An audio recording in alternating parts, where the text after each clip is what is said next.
ان الحمد للہ نحمده ونستعینه ونستغفره ونعوذ باللہ من شرور انفسنا ومن سیئات اعمالنا من يهده الله فلا مضل له ومن يضلل فلا هادي له واشهد ان لا اله الا الله وحده لا شريك له واشهد ان محمدا عبده ورسوله اما بعد فان خير الحديث كتاب الله وخير الهدي هدي محمد صلى الله عليه واله وسلم وشر الامور محدثاتها وكل محدثة بدعة وكل بدعة ضلالة وكل ضلالة في النار. اعوذ باللہ السمیع العلیم من الشیطان الرجیم من ہمزہ ونفخہ ونفثہ بسم اللہ الرحمن الرحیم رب اشرح لی صدری ویسر لی امری واحلل عقدۃ من لسانی یفقہوا قولی. بسم اللہ الرحمن الرحیم ان اللہ وملائکتہ یصلون علی النبی یا ایہا الذین آمنوا صلوا علیہ وسلموا تسلیما. اللہم صلی علی محمد وعلی آل محمد کما صلیت علی ابراہیم وعلی آل ابراہیم انک حمید مجید. اللہم بارک علی محمد وعلی آل محمد کما بارکت علی ابراہیم وعلی آل ابراہیم انک حمید مجید. اللہم ربنا آتنا فی الدنیا حسنہ وفی الآخرۃ حسنہ وقنا عذاب النار. ربنا آتنا من لدنک رحمہ وہیئ لنا من امرنا رشدا. لا الہ الا انت سبحانک انی کنت من الظالمین. حسبنا اللہ ونعم الوکیل. یا حی یا قیوم برحمتک استغیث ولا حول ولا قوة الا باللہ العلی العظیم آمین. الحمدللہ آج 8 اگست 2021 کو سنڈے کے دن قرآن کلاس نمبر 87 کی اسٹوڈیو ریکارڈنگ ہوگی. سورۃ النساء اپنے آخری مراحل میں پہنچ چکی ہے، کنکلوڈ ہو رہی ہے، اور سابقہ امت مسلمہ یعنی یہودیوں اور نصرانیوں کی جو غلطیاں ہیں ان کی جرائم کی پوری لسٹ ڈسکس ہو رہی ہے. اور یہ لسٹ بھی اس چیز کا ثبوت ہے کہ جب تک کسی کی غلطی اس پر ہائی لائٹ نہ کی جائے اس کے لیے اصلاح کا کوئی معاملہ ہو نہیں سکتا. اکثر لوگ یہ کہتے ہیں کہ جی آپ صرف پازیٹیو پہلوؤں کو بیان کریں. یہ بالکل منافقت ہے. اسلام میں دونوں چیزیں پیرلل میں ہیں، امر بالمعروف و نہی عن المنکر، نیکی کا حکم دینا اور برائی سے روکنا. بلکہ سورہ الذاریات میں اللہ تعالیٰ نے فرمایا کہ ہم نے ہر چیز جوڑوں کی شکل میں پیدا کی ہے. آپ دیکھیں نیکی کا حکم اور برائی سے روکنا، جسے ہم عربی میں کہتے ہیں امر بالمعروف و نہی عن المنکر، یہ بھی جوڑا ہے. علم اور عمل یہ بھی جوڑا ہے. صرف علم بھی کوئی چیز نہیں جب تک عمل نہ کریں، اور صرف عمل ہی کرتے رہیں اور کسی علم کی بنیاد پہ نہ ہو، وہ بھی گمراہی ہے. دنیا اور آخرت یہ بھی ایک جوڑا ہے. تو ہر چیز جوڑے کی شکل میں ہے. اس لیے اللہ تعالیٰ نے نیگیٹو چیزوں کو بھی ہائی لائٹ کیا تاکہ اصلاح ہو. اب ان پہ فرد جرم عائد کرتے ہوئے ایک اور ان کے جرم کی طرف جو ہے وہ رہنمائی کی گئی مسلمانوں کی، کہ جب امتیں بگڑتی ہیں تو ان کے اندر کیا کچھ ہوتا ہے. سورۃ النساء کی آیت نمبر 155 فَبِمَا نَقْضِهِمْ مِيثَاقَهُمْ، اور یہودیوں پہ جو پھٹکار پڑی وہ بسبب اس کے کہ انہوں نے اللہ سے کیا ہوا اپنا عہد توڑ دیا. عہد کیا کیا تھا؟ ہم تورات کو پکڑیں گے، تیرے انبیاء کی پیروی کریں گے، اور یہ سب کچھ اس امت نے بھی توڑا ہوا عہد. وَكُفْرِهِمْ بِآيَاتِ اللَّهِ، اور اللہ کی آیات کا انکار. اللہ کی آیات کا انکار یہودیوں کا یہ نہیں تھا کہ وہ تورات کو اللہ کی کتاب نہیں مانتے تھے، اس پہ عمل نہیں کرتے تھے. تو مسلمان بھی ذرا اپنے اوپر نظر دوڑائیں اللہ کی آیات کا کفر عملاً تو وہ بھی کر رہے ہیں۔ منیبین الیہ واقیموا الصلاۃ ولا تکونوا من المشرکین، رجوع لاؤ اللہ کی طرف اور نماز کو قائم کرو اور مشرکوں میں سے نہ ہو جانا، یعنی نماز چھوڑنا مشرکانہ عمل ہے۔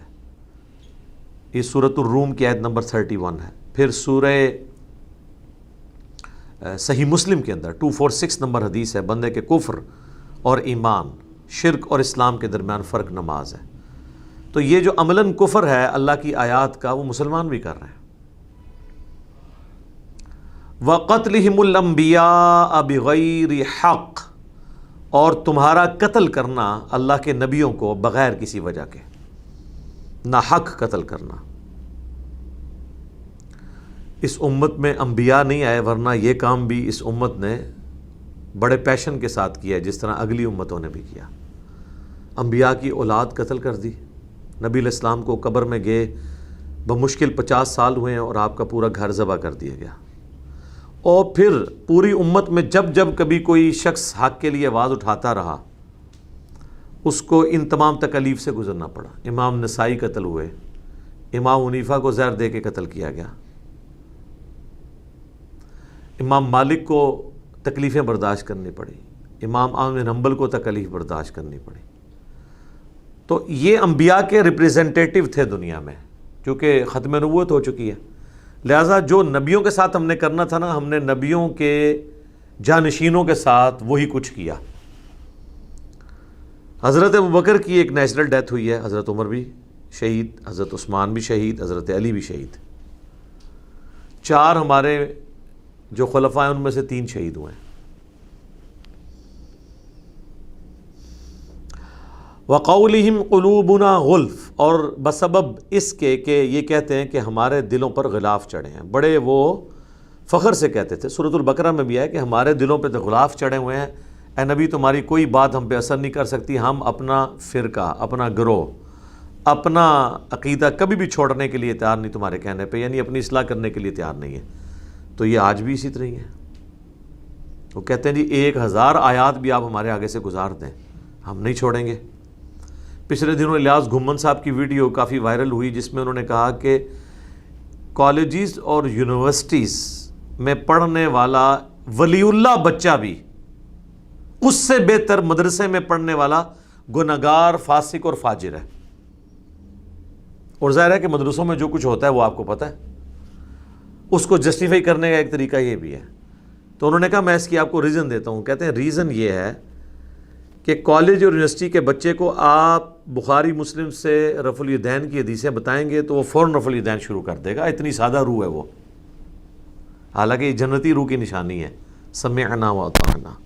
اور کہتے ہیں آپ ہمارے مدرسے کا کوئی ڈھیٹ بچہ لے جائیں، ڈھیٹ میں نے بریکٹ میں کہا ہے، اس سے پورا قرآن بخاری مسلم بھی گزار دیں، یہ میں اس کی ایکسپلینیشن کر رہا ہوں، وہ رفع الیدین نہیں شروع کرے گا۔ رفع الیدین کا تو انہوں نے ذکر کیا اس میں باقاعدہ، ظاہر ہے دماغ جو بند کر دیے آپ لوگوں نے۔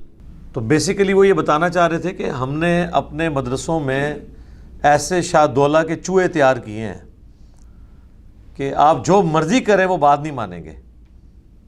خیر وہ تو یہ بات تو نہیں کریں گے، وہ کہتے ہیں نہیں ہمارے مدرسوں کے جو اسٹوڈنٹ ہیں ان کو دلیل نہ بھی پتہ ہو، ان کو یہ یقین ہوتا ہے اپنے علماء پہ کہ یقیناً اس بات کا کوئی نہ کوئی جواب ہوگا، ہم نے یہ بات نہیں ماننی۔ تو سر یہی بات اگر دوسرے مسلک کے لوگ بھی سوچ لیں کہ آپ جو کچھ کہہ رہے ہیں یقیناً ہمارے مسلک کے علماء کے پاس بھی کوئی نہ کوئی اس کا جواب ہوگا، اور اس سے بھی بڑھ کر اگر قادیانی بھی یہ سوچ لیں کہ ختم نبوت پہ جو آپ دلائل دے رہے ہیں ہمارے مربیوں کے پاس بھی کوئی نہ کوئی اس کا جواب موجود ہوگا، لہٰذا ہم اس بات کو جو دل کو لگ بھی رہی ہے، دلائل بھی اس کے ٹھیک ہیں، ہم نہیں قبول کریں گے، تو پھر جناب آپ دعوت کا کام کر بیٹھے۔ تو یہ کس قسم کے ذہن دے رہے ہوتے ہیں، پھر فخریہ بتاتے ہیں وہ۔ تو یہ یہودیوں والی روش ہے، وہ کہتے تھے ہمارے دلوں پہ غلاف ہے، ہم پہ کوئی بات اثر نہیں کرتی، جو مرضی کرو۔ تو اللہ نے اس پہ ورڈکٹ دی ہے، بل طبع اللہ علیہا بکفرہم، بلکہ اللہ نے مہر لگا دی ہے ان کے کفر کرنے کے سبب، یعنی حق قبول دل نے کر لیا تھا لیکن پریکٹیکلی حق پہ چلنا مشکل ہے، ان کے دل نے گواہی دی تو انہوں نے کفر کر دیا، حالانکہ دل نے گواہی دی کہ یہ سچائی ہے، تو اس کے سبب اللہ نے ان پر مہر لگا دی۔ فلا یؤمنون الا قلیلا، پس ان میں سے ایمان نہیں لائیں گے ہاں مگر کوئی چند ایک کوئی دانے نکل آئے ایسے کہ جو بات قبول کریں، overall as a community in کے اوپر ہی ہے۔ اور یہی میں کہتا ہوں کہ فرقوں کے جو لوگ ہیں عوام اور خصوصاً ان کے علماء چند ایک بندے کو بات قبول کر لیں گے، ادروائز ان پہ موریں لگی ہوئی ہیں۔ یہ جتنا انہوں نے دماغ لوگوں کے بند کر دیے ہوئے ہیں، مشکل ہے کہ کوئی بندہ بات قبول کرے۔ اور دوسری طرف اگر آپ قرآن کی تعلیمات دیکھیں، سورۃ الفرقان میں اللہ تعالیٰ نے اپنے نیک بندوں کی جہاں پہ نشانیاں گنوائی ہیں نا، مسئلہ نمبر میرا 120 اس کے اوپر ریکارڈڈ ہے سورۃ الفرقان میں، اللہ کے صحیح اولیاء کی 20 نشانیاں۔ اس میں اللہ تعالیٰ نے ایک نشانی اہل ایمان کی یہ بھی بیان کی ہے،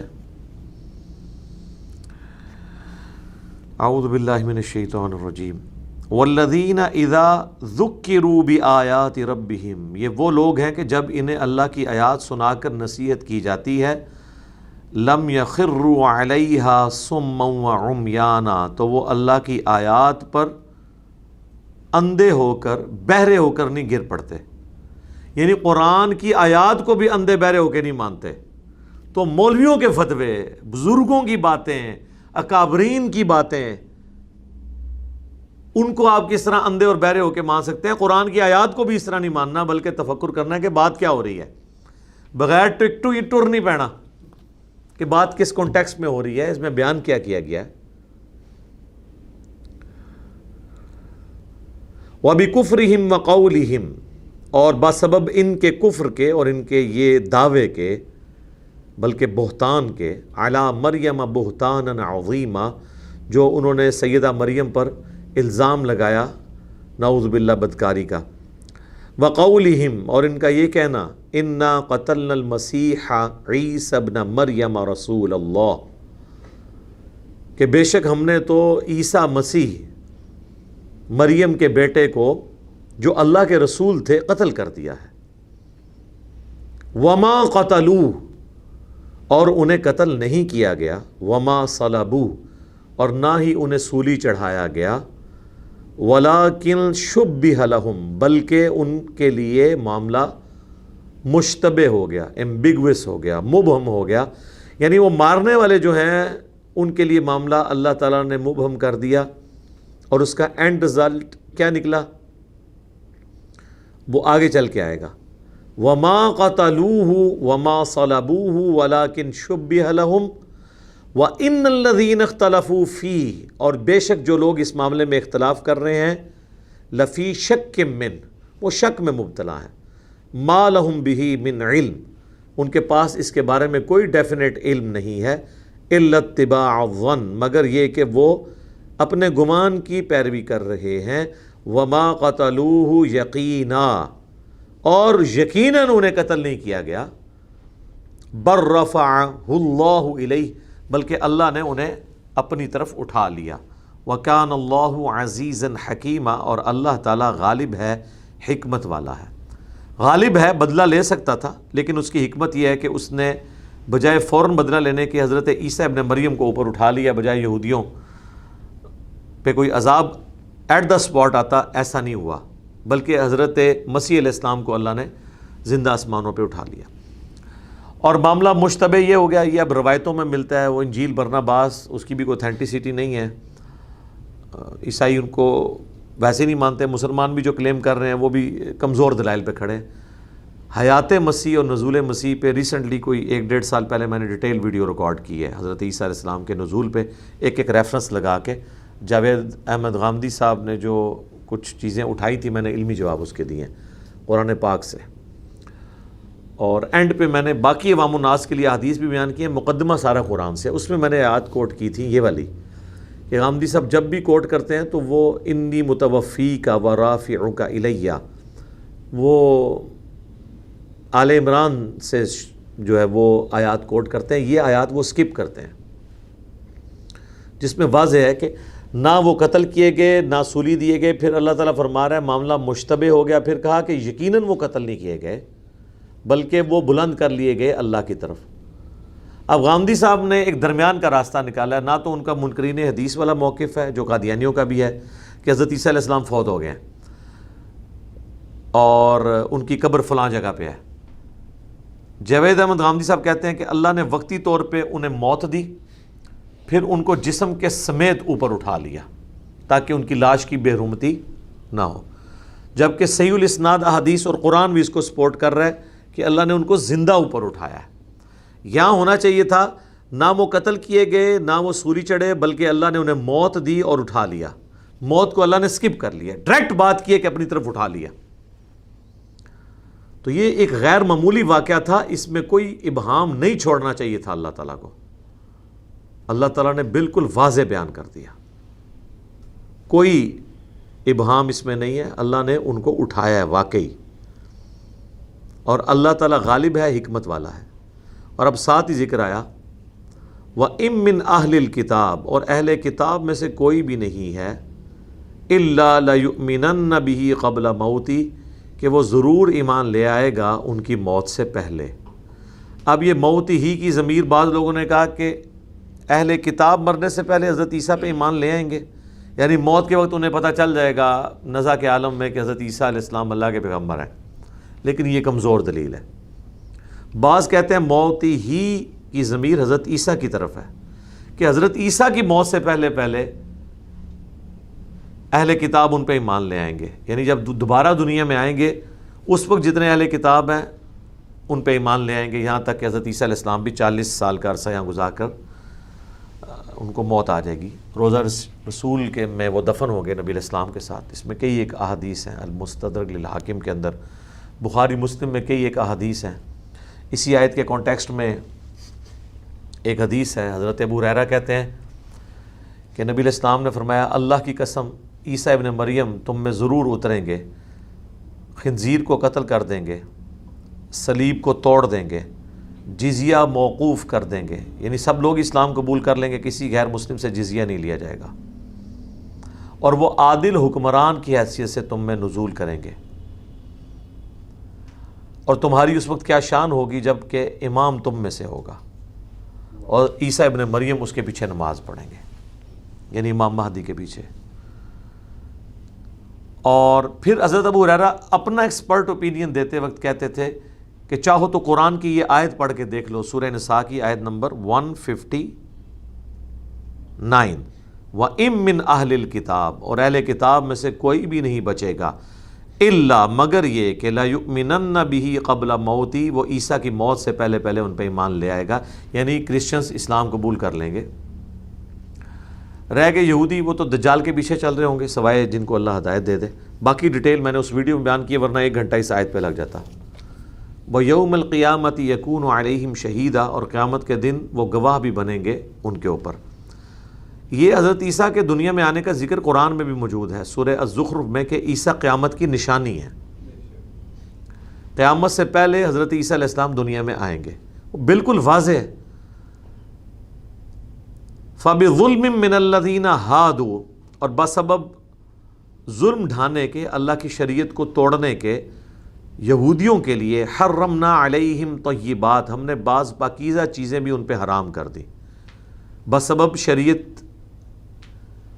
کی جو پابندیاں تھیں ان کو توڑنے کے اللہ تعالیٰ نے حلال چیزوں کی پابندی بھی ان پہ لگا دی، جو کہ احلت لہم، جو ان کے لیے حلال تھی طیبات میں سے. وبصدہم، اور بسبب اس کے کہ عن سبیل اللہ کثیرا، کہ جو کثرت کے ساتھ وہ اللہ کے راستے سے روکتے ہیں. یعنی اللہ تعالیٰ کہہ رہا ہے کہ یہودیوں پہ جو پھٹکار پڑی ہے اور یہ حق قبول نہیں کر رہے، یہ ان کے اپنے کیے ہوئے کرتوت ان کے سامنے آ رہے ہیں. وَأَخْذِهِمُ الرِّبَا، اور بسبب اس کے کہ یہ سود بھی کھاتے تھے. وَقَدْ نُهُوا عَنْهُ، جبکہ انہیں منع کیا گیا تھا سود کھانے سے، لیکن انہوں نے سود حلال اس طرح کر لیا تھا، وہ کہتے تھے جنٹائل سے لے کے کھا لیں گے، یہودی سے نہیں لے کے کھائے گا، ادر دین یہودی جو جنہیں جس طرح ہم ہیں، وہ جنٹائل ہمیں کہتے ہیں، ان سے ہم لے کے کھا سکتے ہیں. اور وہی مسئلہ فقہ حنفی میں بھی ہے کہ آپ غیر مسلم ملک میں سود کھا سکتے ہیں، مسلمان ملک میں نہیں کھا سکتے. کہانی وہی بنائی ہوئی ہے انہوں نے. وَقَدْ نُهُوا عَنْهُ، جبکہ ان کو منع کیا گیا تھا اس سے. وَأَكْلِهِمْ أَمْوَالَ النَّاسِ بِالْبَاطِلِ، اور بسبب اس کے کہ وہ لوگوں کا مال ناحق طریقے سے ہڑپ کرتے تھے. تو ظاہر علماء یہود کا ذکر ہے، تو آپ دیکھ لیں اللہ کا غضب اس امت پہ بھی اس حوالے سے ہے. ادھر بھی علماء جو ہے وہ ناحق طریقے سے عوام الناس کا مال ہڑپ کر رہے ہیں، چاہے وہ رہبان ہوں، چاہے وہ احبار ہوں، یعنی صوفیاء کا طبقہ ہو، علماء کا طبقہ ہو، کم سارے نے چک کے رکھے ہیں اور یہ جنت بانٹ رہے ہیں اپنے زوم میں. یہ کچھ کر رہے ہیں ان کے ساتھ. وَأَعْتَدْنَا لِلْكَافِرِينَ مِنْهُمْ عَذَابًا أَلِيمًا، اور ایسے کافروں کے لیے ہم نے دردناک عذاب تیار کر رکھا ہے. اللہم اجرنا من النار، آمین. اب جہاں پہ یہودیوں کے اتنے زیادہ جرائم اللہ نے گنوائے ہیں، وہاں پہ یہ بھی بتایا کہ سارے ایک جیسے نہیں ہیں، اچھے لوگ بھی موجود ہیں. لیکن الراسخون فی العلم منہم، لیکن جو انہی میں سے علم میں پختہ لوگ ہیں، عشق دے چلے نہیں، علم میں جو پختہ ہے، کتابی ہیں، علم کو فالو کرتے ہیں، جذبات کو فالو نہیں کرتے. والمؤمنون، اور بات مانتے ہیں. ایمان لانا بھی تو بات ماننا ہی ہے نا. یؤمنون بما انزل الیک، وہ ایمان لاتے ہیں اس پر جو اے نبی آپ کی طرف نازل ہوا. وما انزل من قبلک، اور جو آپ سے پہلے. والمقیمین الصلاۃ، اور وہ صحیح نماز بھی ادا کرتے ہیں، نماز کو قائم کرتے ہیں. والمؤتون الزکاۃ، اور اللہ کی راہ میں زکوٰۃ دیتے ہیں، اللہ کی راہ میں خرچ کرتے ہیں. والمؤمنون باللہ، اور ایمان لاتے ہیں اللہ پر. والیوم الآخر، اور آخرت پر. یعنی آخرت پہ وہ ایمان لاتے ہیں، مراد یہ کہ ان کا یہ یقین ہے کہ ہمیں مر کے اللہ کو جواب دہ ہونا ہے. ان کا قبلہ ان میں سے درست ہے جو ہیں ایسے، لیکن بڑے تھوڑے نکلے وہ. اولئک سنؤتیہم اجرا عظیما، ایسے لوگوں کو ان قریب ہم بہت بڑا اجر دیں گے. ان قریب سے مراد مرتے ہی ان کو اجر ملے گا. ظاہر ہے کہ موت کوئی زیادہ دور تو نہیں ہے. اب ایک اور ٹاپک ڈسکس ہو رہا ہے انبیاء کرام علیہ السلام کے حوالے سے. قرآن حکیم میں مختلف صورتوں میں انبیاء کے نام آئے ہیں. اس پہ الگ سے بھی میری یوٹیوب پہ ایک ویڈیو موجود ہے کہ قرآن میں کتنے انبیاء کے نام آئے ہیں. 25 انبیاء کا بائی نیم قرآن میں ذکر ہے. ان میں سب سے بڑا جو گلدستہ ہے انبیاء کے ناموں کا وہ سورۃ الانعام میں ہے. 18 انبیاء کا ذکر، اور 18 کا بائی نیم ذکر کرنے کے بعد اللہ تعالیٰ نے فرمایا وَلَوْ أَشْرَكُوا، اگر یہ بھی شرک کرتے تو اللہ تعالیٰ ان کے اعمال بھی برباد کر دیتا بفرض محال. اس کے بعد ایک اور بڑا گلدستہ جو ہے یہاں پر آ رہا ہے سورۃ النساء کی آیت نمبر 163 سے آنورڈ. 12 انبیاء کا بائی نیم ذکر ہے. اور ایک تیسرا گلدستہ ہے جو کہ سورہ مریم میں آئے گا، وہاں پہ بھی ڈیٹیل کے ساتھ انبیاء کا ذکر ہے. سورۃ الانبیاء میں بھی بائی نیم سے آئے ہیں، لیکن ایک جگہ پہ جو ایک پیچ کے اندر بالکل قریب نام ہے، وہ یہ بڑے مواقع ہیں دو، سورۃ الانعام اور سورۃ النساء میں. اِنَّا أَوْحَيْنَا إِلَيْكَ كَمَا أَوْحَيْنَا إِلَى نوح، اے نبی بے شک ہم نے تمہاری طرف وحی کی جیسا کہ ہم نے وحی کی تھی نوح کی طرف. وَالنَّبِيِّينَ مِن بَعْدِهِ، اور جتنے انبیاء ان کے بعد آئے. وَأَوْحَيْنَا إِلَىٰ إِبْرَاهِيمَ، اور وحی کی ہم نے ابراہیم کی طرف. وَإِسْمَاعِيل، اور ان کے بیٹے اسماعیل کی طرف. وَإِسْحَاقَ، اور ابراہیم علیہ السلام کے دوسرے بیٹے اسحاق کی طرف. وَيَعْقُوب، اور ان کے بیٹے یعنی ابراہیم علیہ السلام کے پوتے کی طرف. وَالْأَسْبَاطِ، اور ان کی اولاد کی طرف. تو پھر یہ بنی اسرائیل انہی سے چلی ہے نا، یعقوب کا ہی لقب ہے اسرائیل، تو ان کی اولاد میں کئی انبیاء آئے. وعیسیٰ، اور انہی اولاد میں سے ایک حضرت عیسیٰ ابن مریم. وایوب، اور ایوب علیہ السلام. ویونس، اور یونس علیہ السلام. وہارون، اور ہارون. وسلیمان، اور سلیمان علیہ السلام. وآتینا داود زبورا، اور ہم نے داود علیہ السلام کو زبور بھی عطا فرمائی تھی. وَرُسُلًا قَدْ قَصَصْنَاهُمْ عَلَيْكَ مِن قَبْلِ، اور وہی بھیجی ان رسولوں کی طرف بھی جن کا حال ہم نے آلریڈی اے نبی آپ سے قرآن میں جو وہی نازل ہوئی اس میں بیان کر دیا. وَرُسُلًا لَمْ نَقْصُصْهُمْ، اور ان رسولوں کی طرف بھی وہی بھیجی جن کا ذکر ہم نے آپ سے کیا ہی نہیں. علیہ کا، آپ پر کوئی ان کے بارے میں کوئی تفصیلات نازل نہیں فرمائی، لیکن ایمان ہم نے سب کے اوپر لے کے آنا ہے. وَكَلَّمَ اللَّهُ مُوسَىٰ تَكْلِيمًا، اور موسیٰ سے تو اللہ نے ایسا کلام کیا جیسا کہ کلام کرنے کا حق تھا۔ اب دیکھیں بنی اسرائیل کے پیغمبروں کی تعریف ہو رہی ہے اس میں کامن ٹرم کے طور پہ۔ حضرت داؤد علیہ السلام، ان کا ذکر ہے کہ انہیں زبور دی تھی، اور حضرت موسیٰ کا ذکر، انہیں تورات دی گئی تھی اور ان سے اللہ نے کلام کیا۔ باقی انبیاء بھی ہیں لیکن اسپیسیفکلی ان کا ذکر بڑے شد و مت کے ساتھ آیا۔ اس کے بعد اب آیت نمبر 165 سورۃ النساء کی اہم ترین آیت، رسلا مبشرین و منذرین، یہ رسول ایسے ہیں جو خوشخبری دینے والے ہیں اور ڈر سنانے والے۔ لِأَلَّا يَكُونَ لِلنَّاسِ عَلَى اللَّهِ حُجَّةٌ، تاکہ لوگوں کے پاس قیامت کے دن اللہ کے خلاف کوئی دلیل نہ رہ جائے، بعد الرسل، رسولوں کے آ جانے کے بعد۔ کوئی قیامت والے دن اللہ کو یہ گلہ نہ کرے کہ یا اللہ میرے پاس تو کوئی پیغمبر نہیں آیا تھا ورنہ میں آپ کو مان لیتا، میں آپ کی بات مان لیتا۔ اللہ تعالیٰ نے فرمایا انبیاء بھیج کر ہم نے یہ بہانہ ہی ختم کر دیا ہے کہ قیامت والے دن کوئی اللہ کی بارگاہ میں یہ بہانہ لگائے انبیاء کے آ جانے کے بعد۔ ویسے انبیاء کا آنا نور علی نور ہے، انبیاء نہ بھی آتے تب بھی اس کائنات میں اتنی نشانیاں ہیں کہ انسان کو خدا کا تصور کم از کم آ جاتا ہے، لیکن انبیاء اس کو پالش کرتے ہیں، اور خدا کس مرضی پہ آپ کو اپنی مرضی پہ جو چلانا چاہتا ہے وہ شریعت کا تعارف ان کے ذریعے ہوتا ہے۔ تو اللہ تعالیٰ نے فرمایا کہ یہ سارے رسول خوشخبری دینے والے تھے، اہل ایمان کو ڈرانے والے تھے اللہ کے نافرمانوں کو، تاکہ لوگوں کے پاس اللہ کے خلاف کوئی دلیل باقی نہ رہے رسولوں کے آ جانے کے بعد۔ وَكَانَ اللَّهُ عَزِيزًا حَكِيمًا، اور اللہ تعالیٰ غالب ہے، حکمت والا ہے۔ مراد یہ کہ اللہ تعالیٰ کی یہ حکمت ہے کہ اس نے رسولوں کا سلسلہ شروع کیا۔ اللہ تعالیٰ رسولوں کا محتاج نہیں ہے، وہ تو غالب ہے، ہر چیز پہ چھایا ہوا ہے، اس کی مرضی ہر چیز پہ چل رہی ہے سوائے جنوں اور انسانوں کے، اور جنوں اور انسانوں کی بھی وہ چیزیں جس میں اللہ نے ان کو اختیار دیا ہوا ہے، جس میں اختیار نہیں دیا ہوا اس میں بھی اللہ کی مرضی چل رہی ہے۔ ہم اپنی مرضی سے اپنے گردے کو کام کرنے سے، اپنے دل کو دھڑکنے سے روک بھی نہیں سکتے۔ ہمارے لیے تو اپنی آنکھ کو جھپکنا بھی مشکل ہے، اور جھپکتی ہوئی کو زیادہ دیر تک کے لیے روکنا بھی مشکل ہے۔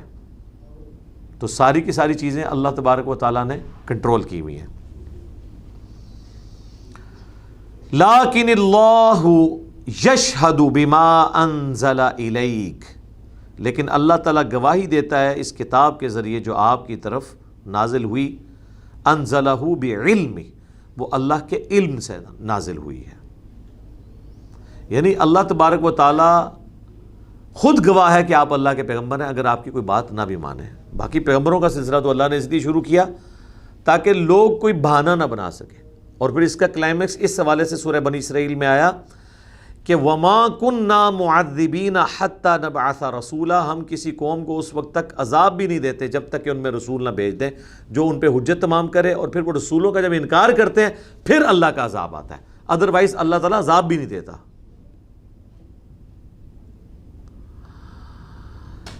وَالْمَلَائِكَةُ يَشْهَدُونَ، اور فرشتے بھی گواہی دیتے ہیں اس بات کی کہ آپ اللہ کے پیغمبر ہیں۔ وَكَفَى بِاللَّهِ شَهِيدًا، اور اللہ کی گواہی بھی بطور گواہ کے طور پر اللہ کا کہہ دینا بھی کافی ہے۔ ان الذین کفروا، بے شک وہ لوگ جنہوں نے کفر کیا، وصدوا عن سبیل اللہ، اور انہوں نے اللہ کے راستے سے روکا، قد ضلوا ضلالا بعیدا، وہ لوگ گمراہ ہوئے اور گمراہی میں دور نکل گئے۔ ان الذین کفروا وظلموا، بے شک وہ لوگ جنہوں نے کفر کیا اور ظلم کی روش اختیار کی۔ ظلم سے مراد وہ بڑا ظلم بھی ہے، ان الشرک لظلم عظیم، اور ہر گناہ بھی ظلم ہے۔ لم یکن اللہ لیغفر لہم، اللہ تعالیٰ انہیں کبھی بھی بخشے گا نہیں، ولا لیہدیہم طریقا، اور نہ انہیں کوئی سیدھا راستہ سجھائے گا جو جان بوجھ کر ایسی روش پہ اترے ہیں کہ وہ حق بات قبول نہیں کر رہے۔ الا طریق جہنم، ہاں مگر جہنم کا راستہ ان کا انتظار کر رہا ہے۔ خالدین فیہا ابدا، وہ رہیں گے اس میں ہمیشہ ہمیش۔ وکان ذلک علی اللہ یسیرا، اور اللہ تعالیٰ پر یہ بہت آسان ہے کسی کو جہنم میں پھینک دینا۔ یعنی اللہ تعالیٰ کو کوئی چیز روک نہیں سکتی اپنے ڈیوائن ڈیسیژن سے۔ یہودیوں کو یہ زوم تھا ہم تو پیغمبروں کی اولاد ہیں، ہمارے آباء و اجداد پیغمبر ہیں، جس طرح یہاں بھی لوگ کہتے ہیں ہم تو سید ہیں، ہمارے بڑے بچا لیں گے، بلکہ وہ تو باقیوں کو بھی کہہ رہے ہیں کہ آپ کو بھی ہم نے بچانا ہے۔ تو اللہ تعالیٰ نے فرمایا کہ نہیں، ایسا نہیں ہوگا۔ اچھا جی، اب نبی صلی اللہ علیہ وآلہ وسلم کے حوالے سے دعوت حق دی جا رہی ہے۔ یا ایھا الناس، اے لوگو، قد جاءکم الرسول بالحق، بے شک تمہارے پاس الرسول، وہ خاص رسول جن کی پریڈکشنز تمہاری کتابوں میں موجود تھیں، وہ آ گئے ہیں حق کے ساتھ، من ربکم، تمہارے رب کی طرف سے، اور وہ حق کیا ہے؟ قرآن۔ وبالحق انزل اللہ وبالحق نزل، جو سورہ بنی اسرائیل میں آیا کہ یہ قرآن کو ہم نے حق کے ساتھ نازل کیا اور یہ حق کے ساتھ اترا، یعنی با مقصد کتاب ہے۔ حق عربی میں کہتے ہیں پرپز فل کو۔ فآمنوا خیر لکم، پس ایمان لے آؤ، اسی میں تمہاری خیریت ہے۔ وَإِن تَكْفُرُوا، اور اگر تم ناشکری کرو گے، اللہ کا کفر کرو گے، فَإِنَّ لِلَّهِ مَا فِي السَّمَاوَاتِ وَالْأَرْضِ، تو بے شک جو کچھ آسمانوں میں ہے اور زمین میں وہ سب اللہ ہی کا ہے، اللہ کو کوئی فرق نہیں پڑتا۔ وَكَانَ اللَّهُ عَلِيمًا حَكِيمًا، اور اللہ سب کچھ جاننے والا ہے، حکمت والا ہے۔ یا اہل الکتاب، اے اہل کتاب، لا تغلو فی دینکم، اپنے دین میں غلو مت کرو، ایگزیجریشن نہ کرو۔ ولا تقولوا علی اللہ الا الحق، اور اللہ کے بارے میں کوئی ایسا عقیدہ نہ رکھو سوائے اس عقیدے کے جو حق پر مبنی ہے۔ یہ آیت ہے جس کے تحت میں یہ کہتا ہوں کہ جو آپ ہر بات کو کرامت کہہ کے قبول کر لیتے ہیں اور اللہ پر اسے تھوپ دیتے ہیں، تو یہ بہت بڑی بدعت ہے، بعض اوقات کفر ہے۔ یعنی ہم جب دیوبند سے پوچھتے ہیں کہ آپ کیا، اشرف علی تھانوی صاحب نے ارواح ثلاثہ میں لکھا کہ قاسم نانوتوی صاحب مرنے کے 6 سال کے بعد قبر سے نکل کے فزیکلی، خواب میں نہیں، دیوبند کے 2 علماء کی صلح کرا کے دوبارہ واپس چلے گئے۔ وہ کہتے ہیں جی اللہ چاہے تو ایسا نہیں ہو سکتا۔ ہم کہتے ہیں اللہ چاہے تو بریلویوں کے بزرگ کیوں نہیں ایسا کر سکتے، آپ کے ہی کیوں کرتے ہیں؟ ہم کہتے ہیں اللہ اس طرح کی چیزیں چاہے گا تو یہ آپ کی مرضی سے چاہے گا۔ قرآن تو واضح کہہ رہا ہے سورہ یاسین کے اندر، سورۃ الواقعہ کے اندر، کہ جو مر گیا وہ دنیا میں واپس نہیں آ سکتا۔ حضرت عیسیٰ علیہ السلام نے بھی جو مردے زندہ کیے ہیں وہ واپس نہیں دنیا میں آئے، وہ صرف مردے کے پاس کھڑے ہو کے کہتے تھے کہ اٹھ اور میرے نبی ہونے کی گواہی دے، تو اتنے لوگوں کے سامنے جب وہ کرتے تھے لوگ اس معجزے کو مان لیتے تھے، باقی وہ دوبارہ مر جاتا تھا۔ یہ نہیں تھا کہ وہ دوبارہ سے زندگی اس کی شروع ہو گئی ہے، نہیں، جس کا ٹائم پورا ہو گیا، قرآن میں درجنوں جگہ یہ بات آئی ہے، نہ ایک لمحہ ایڈ ہوگا نہ مائنس ہوگا۔ یہ اللہ کے ڈیوائن اصول ہیں، ان میں کوئی تبدیلی نہیں آتی۔ دنیا میں کوئی نہیں آ سکتا مرا ہوا شخص۔ حضرت عیسیٰ جو دنیا میں آئیں گے وہ اس لیے کہ وہ ابھی مرے نہیں ہیں،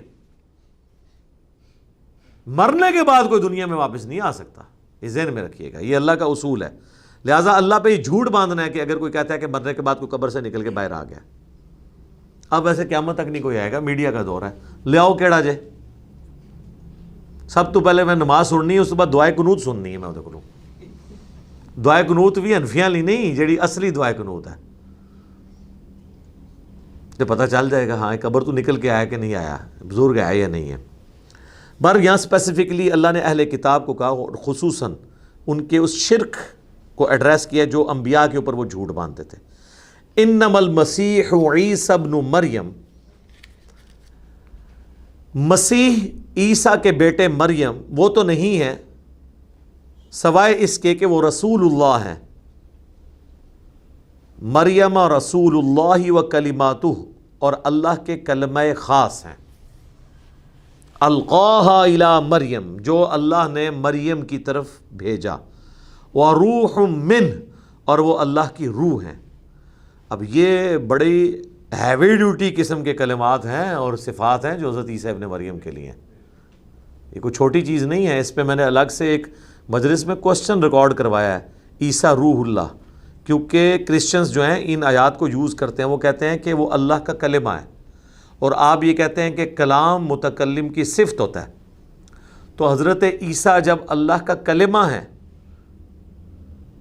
تو اللہ کی صفت ہوئے، اور جب اللہ کی صفت ہوئے تو وہ مخلوق نہیں ہے، وہ اللہ ہی کی صفت ہے، اور اس سے وہ ثابت کرتے ہیں۔ اب لاجیکلی بڑی زبردست ہیرارکی وہ بناتے ہیں، لیکن اس کو پورا پڑھے، وَكَلِمَتُهُ أَلْقَاهَا إِلَى مریم، یہ وہ کلمہ ہے جو مریم پر اللہ نے القاء کیا، اور اس کلمے سے مراد ہے اللہ تعالیٰ کا حکم کن۔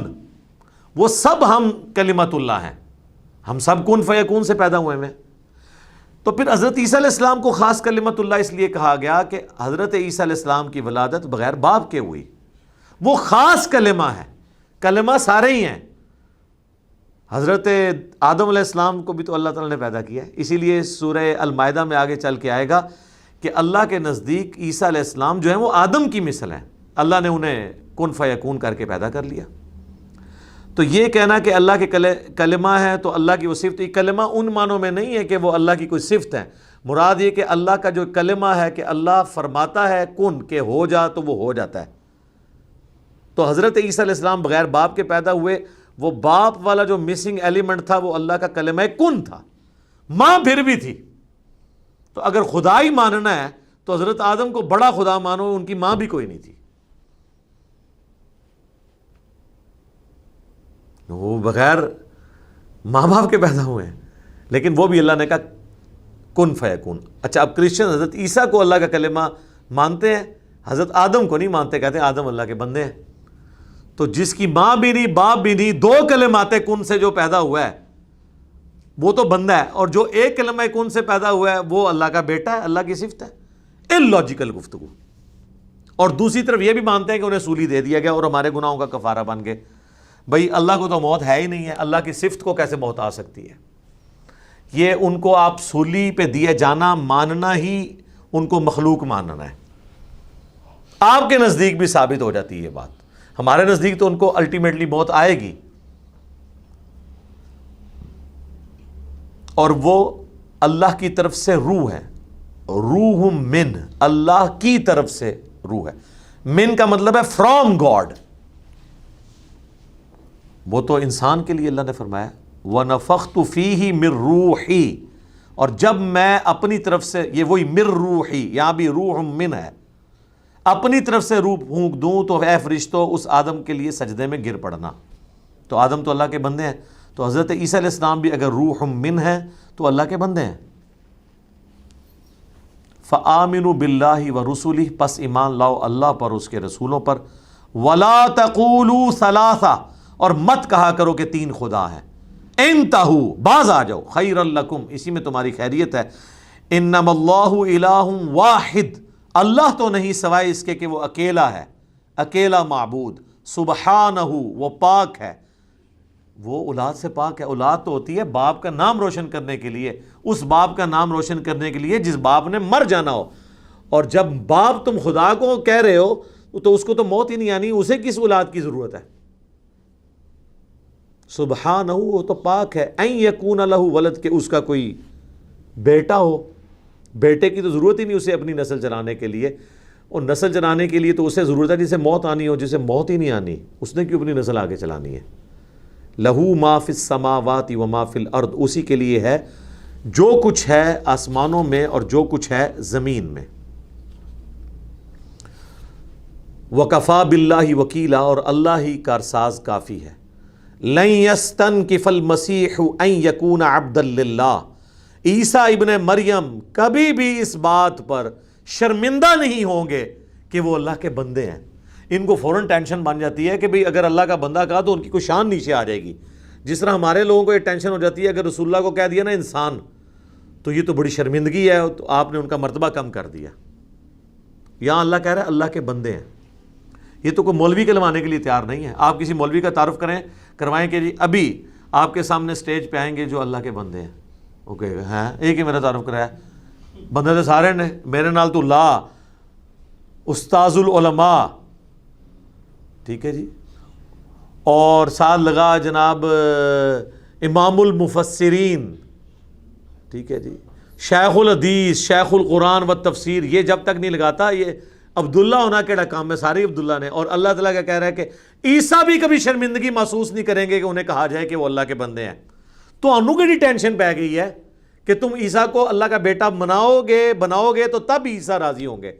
عیسیٰ کبھی اس پر شرمندہ نہیں ہوں گے کہ انہیں اللہ کا بندہ کہا جائے، وَلَا الْمَلَائِكَةُ الْمُقَرَّبُونَ، اور کوئی مقرب فرشتہ بھی اس کے اوپر آر نہیں محسوس کرے گا کہ اسے کہا جائے اللہ کا بندہ۔ یعنی جبرائیل کو خوش کرنے کے لیے یہ کہنا ضروری نہیں کہ فرشتوں کا سردار، اسے یہ بھی کہا جائے نا یہ اللہ کا پیدا کیا ہوا ایک بندہ ہے، تو اس پہ شرمندہ نہیں ہوگا، وہ فخر محسوس کرے گا۔ یہاں تو کتنے ٹائٹل ساتھ لگاتے ہیں، وَمَن يَسْتَنْكِفْ عَنْ عِبَادَتِهِ، اور جو کوئی ہماری بندگی سے شرمندگی محسوس کرے گا، وَيَسْتَكْبِرْ، اور تکبر میں آئے گا، فَسَيَحْشُرُهُمْ إِلَيْهِ جَمِيعًا، تو یہ سب کے سب تو اللہ کے حضور ہی جمع ہونے ہیں نا، موت تو سب کو آنی ہے، اینڈ پہ تو فرشتوں کو بھی موت آنی ہے، اللہ کے حضور پیش ہوں گے۔ فَأَمَّا الَّذِينَ آمَنُوا، تو پس جو لوگ ایمان لائے، وَعَمِلُوا الصَّالِحَاتِ، اور انہوں نے نیک اعمال کیے، فَيُوَفِّيهِمْ أُجُورَهُمْ، تو انہیں پورا پورا بدلہ دیا جائے گا، وَيَزِيدُهُمْ مِنْ فَضْلِهِ، اور اللہ اپنے فضل سے زیادہ بھی دے دے گا۔ اللہ یعنی کوئی اللہ تعالیٰ تو اپنے فضل میں وسعت والا ہے، وہ جو کچھ کیا ہوگا اس سے بھی بڑھ کے دے دے گا۔ وَأَمَّا الَّذِينَ اسْتَنْكَفُوا، ہاں جنہوں نے دنیا میں اللہ کا بندہ کہلوانے سے اپنے آپ کو شرمندگی محسوس کی یا اللہ کی عبادت سے تکبر کیا، وَاسْتَكْبَرُوا، اور تکبر کیا، فَيُعَذِّبُهُمْ عَذَابًا أَلِيمًا، ایسے لوگوں کو ہم دردناک عذاب دیں گے۔ ذکر ہوا ہے عیسیٰ کا اور جبرائیل کا اور میکائیل کا اور اسرافیل کا، مقربین کا، انبیاء کا ذکر کر کے کہا کہ ان میں سے بھی اگر کوئی اس بات کے اوپر شرمندگی محسوس کرے کہ اسے اللہ کا بندہ کہا جائے تو ہم اسے دردناک عذاب دیں گے۔ یہ بفرض محال ہے۔ سورہ آل عمران میں تو یہاں تک آیا کہ کبھی ایسا نہیں ہوا کہ اللہ تعالیٰ نے کسی کو پیغمبر بنا کے بھیجا ہو اور وہ لوگوں سے کہے کہ لوگوں اللہ کو چھوڑ کے میری عبادت کرو، وہ یہی کہے گا کونو ربانیین، سب کے سب رب والے بن جاؤ، اللہ والے بن جاؤ۔ یہاں تو پیرلل میں گاڈ بنایا ہوتا ہے نا انبیاء کو، اور دوسری طرف جو لوگ توحید بیان کرتے ہیں وہ انبیاء کی تنقیص شروع کر دیتے ہیں۔ توحید کی اپنی اہمیت ہے اور انبیاء کی عصمت و عفت کی اپنی اہمیت ہے، درمیان میں بڑا بیلنس کر کے اس معاملے کو چلنا ہے۔ وَلَا يَجِدُونَ لَهُم مِّن دُونِ اللَّهِ وَلِيًّا وَلَا نَصِيرًا، اور ایسا شخص پھر قیامت والے دن اللہ کے سوا نہ کوئی اپنا پشت پناہ حمایتی پائے گا، نہ کوئی مددگار۔ یا ایھا الناس، اے لوگو، قد جاءکم برہان من ربکم، بے شک تمہارے رب کی طرف سے روشن دلیل تمہارے پاس آ چکی ہے، قرآن اور رسول اللہ کی شکل میں برہان۔ وَأَنزَلْنَا إِلَيْكُمْ نُورًا مُبِينًا، اور تمہاری طرف نازل کیا ہے اللہ نے روشن نور، یعنی قرآن اور نبی علیہ السلام۔ فَأَمَّا الَّذِينَ آمَنُوا، پس جو کوئی ایمان لائیں گے باللہ، اللہ پر، وَاعْتَصَمُوا بِهِ، اور مضبوطی سے پکڑ لیں گے اسے، تو اللہ کو تو کوئی پکڑ نہیں سکتا، مراد اس کی تعلیمات کو، اس کے پیغمبر کو اور قرآن کو، آج کی ڈیٹ میں قرآن کو اور سنت کو، کیونکہ آج تو حضور بھی نہیں پکڑا جائے کہ ان کی بیعت کی جائے۔ فَسَيُدْخِلُهُمْ فِي رَحْمَةٍ مِّنْهُ، تو اللہ تعالیٰ ان قریب ایسے لوگوں کو اپنی رحمت میں داخل کرے گا، وَفَضْلٍ، اور اپنے فضل میں، وَيَهْدِيهِمْ إِلَيْهِ، اور اللہ تعالیٰ انہیں راستہ سجھا دے گا اپنی طرف، صراطًا مستقیما، سیدھی راستے کی طرف ان کی رہنمائی کر دے گا۔ اللہم اجعلنا منہم مع النبیین والصدیقین والشہداء والصالحین، اللہم اہدنا فی من ہدیت، اللہم اہدنا الصراط المستقیم، صراط الذین انعمت علیہم غیر المغضوب علیہم ولا الضالین، آمین۔ صحیح مسلم میں حدیث ہے کہ نماز کے دوران بھی جب اس قسم کی آیات آتی تھی تو حضور نماز میں بھی دعائیں مانگا کرتے تھے۔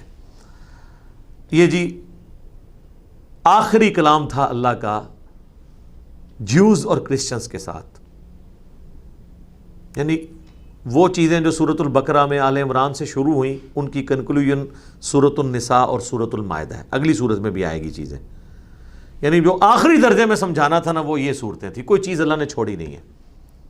اب چونکہ اللہ کا ایک طریقہ ہے صورتوں میں کہ جو مرکزی ٹاپک ہوتا ہے جس کی بنیاد پہ صورت کا نام بھی ہوتا ہے، اینڈ پہ جا کے وہ مضمون دوبارہ واپس آ جاتا ہے۔ تو یہ سورۃ النساء تھی، عورتوں کے حقوق کی بات تھی، اور خصوصاً اس میں وراثت کے قوانین شروع میں آئے تھے کہ عورتوں کو وراثت میں حصہ دینا ہے۔ تو آپ دیکھیں آخری آیت اللہ نے کس طرح یہودیوں سے خطاب ہوتے ہوئے، میرے اعتبار سے تو یہیں پہ سورت ختم ہو جاتی ہے اگر کوئی انسان ہوتا ہے اس کتاب کا مصنف، کیونکہ ٹاپک کنکلوڈ ہو رہا ہے، فوراً واپس آ گئی ہے اس لیے کہ اللہ تعالیٰ کا ایک خطبے کا سٹائل ہے کہ بات جہاں سے شروع ہوئی تھی واپس لے کے آؤں گا. ایک مسئلہ کلالہ کا پوچھا گیا تھا. یہ آیت ہم آلریڈی کور کر چکے ہیں سورۃ النساء کے دوسرے رکوع میں، جب میں نے وراثت کے قوانین بتائے تھے، اور درجنوں احادیث میں نے ایک ایک کر کے ڈسپلے کر کے وراثت کیلکولیٹ کرنے کا طریقہ آپ لکھیں یوٹیوب پہ، وہ کلپ الگ سے بھی ہم نے اپلوڈ کیا ہے، اس میں یہ آیت کور تھی، اس لیے میں اسے جلدی جلدی کور کر دیتا ہوں.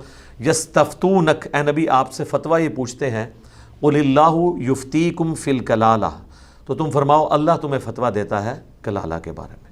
سر یہ جو خوش نصیبی ہے اسی کے لیے ہے جو رسول اللہ کے زمانے میں ہے، کہ سوال تو ہو رہا ہے نبی سے اور اللہ کہہ رہا ہے جواب میں دوں گا. آج تو یہ خوش نصیبی نہیں ہے. آج سوال ہوگا تو علماء قرآن و سنت کے دائرے میں جو وہ صحیح سمجھتے ہیں وہ آپ کے سامنے رکھیں گے. اللہ تمہیں کلالہ کی وراثت کے بارے میں فتویٰ دیتا ہے. کلالہ وہ ہے یعنی جس کے آگے پیچھے کوئی نہیں ہے، نہ اس کی اولاد ہے اور نہ ماں باپ ہے، بہن بھائی ہیں. اس کیس میں کیا ہوگا؟ ان امرؤ ہلک لیس لہ ولد، اگر کوئی ایسا مرد مر جائے جس کی کوئی اولاد نہ ہو، ولہ اخت، اور صرف اس کی ایک بہن ہے وہ چھوڑ کے مرا ہے، نہ اس کے ماں باپ ہیں نہ اولاد ہے، فلہا نصف ما ترک، تو وہ آدھی جائیداد کی مالک بن جائے گی اپنے بھائی کی مرنے کے بعد. باقی آدھی کدھر جائے گی؟ وہ کسی این جی او کو بھی جا سکتی ہے، وہ کسی قریبی اور مرد رشتہ دار کو بھی جا سکتی ہے، یعنی اس کے کزنز کو. وہ صحیح بخاری موجود ہے کہ قوم کا بھتیجا اور بھانجا اسی قوم میں شمار کیا جائے گا، سب سے قریبی رشتہ دار کو دی جائے گی. یہ ڈیٹیلز میں پہلے بتا چکا ہوں، اب میں ٹائم قریب ہے میں اس کو صرف کور کروں گا. وَهُوَ يَرِثُهَا، اور اگر وہ مرد ہے وارث ایسی عورت کا جو کلالہ ہے، یعنی نہ اس کی اولاد نہ اس کا خامند اور نہ اس کے ماں باپ، اگر کوئی عورت مر گئی ہے تو پھر مرد پورے کا پورا اپنی بہن کی جائیداد کا مالک بن جائے گا مرد کے کیس میں، کیونکہ سب سے قریبی رشتہ دار مرد وہ زندہ ہے نا، اب تو کزنز تک بات جائے گی نہیں. ان لم یکن لہا ولد، اگر اس کی اولاد نہیں ہے اس عورت کی، فإن كانت اثنتین فلہما الثلثان مما ترک، اور اگر دو بہنیں ہوں کسی مرنے والے کی جس کی نہ اولاد ہے نہ بیوی ہے نہ ماں باپ ہیں، تو 2/3 ملے گا اس کی بہنوں کو، 1/3 پھر قریبی کسی مرد رشتہ دار کو مل جائے گا، 2/3 مال ان دو بہنوں میں تقسیم ہوگا. وَإِن كَانُوا إِخْوَةً رِجَالًا وَنِسَاءً، اور اگر مرنے والے کی بہنیں بھی ہیں اور بھائی بھی ہیں، تو چاہے وہ مرد ہے چاہے عورت ہے، پھر ساری جائیداد ہی اس کے بہن بھائیوں میں تقسیم ہوگی. کس ریشو سے؟ جو شروع میں بیان ہوئی ہے، فَلِلذَّكَرِ مِثْلُ حَظِّ الْأُنثَيَيْنِ، تو ہر مرد کو عورت کے مقابلے میں ڈبل حصہ ملے گا. یعنی کوئی عورت مری اور اس کے بہن بھی ہیں اور بھائی بھی ہیں، صرف بہنیں نہیں ہیں، صرف بھائی نہیں ہیں، بلکہ مکس ہیں، تو وہ ساری جائیداد ان میں تقسیم ہو جائے گی 1-2 کی ریشو کے ساتھ. یبین اللہ لکم ان تضلوا، اللہ تعالیٰ اپنی آیات کھول کھول کر بیان کرتا ہے کہ کہیں تم گمراہ نہ ہو جاؤ. واللہ بکل شیء علیم، اور اللہ تعالیٰ ہر شے کو اپنے علم سے گھیرے ہوئے ہے، ہر چیز سے وہ واقف ہے. الحمدللہ. لہری سورہ نساء بھی ختم ہو گئی، مکمل ہو گئی. یہ جب شروع ہوئی تھی میں نے کہا تھا اس میں تو اتنا کچھ ہے اتنا کچھ ہے، پتہ نہیں کب ختم ہوگی. اللہ کا شکر ہے ابھی تک جتنا کچھ یہ 87 کلاسز میں ریکارڈ ہو چکا ہے، 87 کلاسز میں بمشکل ہم 6 پارے میں پہنچے ہیں. لیکن کوشش یہ ہے کہ جو بھی نٹی گریٹیز ہیں وہ ساتھ ساتھ کور ہوں، کوئی چیز رہ نہ جائے، کسی کی تشنگی نہ رہے کہ یہ بات کس پیرائے میں ہو رہی ہے اور آج کے دور کا قرآن اسے فیل ہو رہا ہو. یہ کوشش ہوتی ہے کہ ہر اینگل سے چیزوں کو کور کیا جائے. اللہ تعالیٰ سے دعا ہے جو حق بات میں نے کہی اللہ تعالیٰ ہمارے دلوں میں راسخ فرمائے. اگر جذبات میں میرے منہ سے کوئی غلط بات نکل گئی تو اللہ تعالیٰ ہمارے دلوں ہی سے اسے دھو ڈالے، ہمیں معاف بھی کر دے، ہمیں کتاب و سنت کی تعلیمات پر عمل کر کے دوسرے بھائیوں تک پہنچانے کی توفیق عطا فرمائے. سبحانک اللہم و بحمدک، اشہد ان لا الہ الا انت، استغفرک و اتوب الیک، وما علینا الا البلاغ المبین. جزاکم اللہ خیرا. آمین.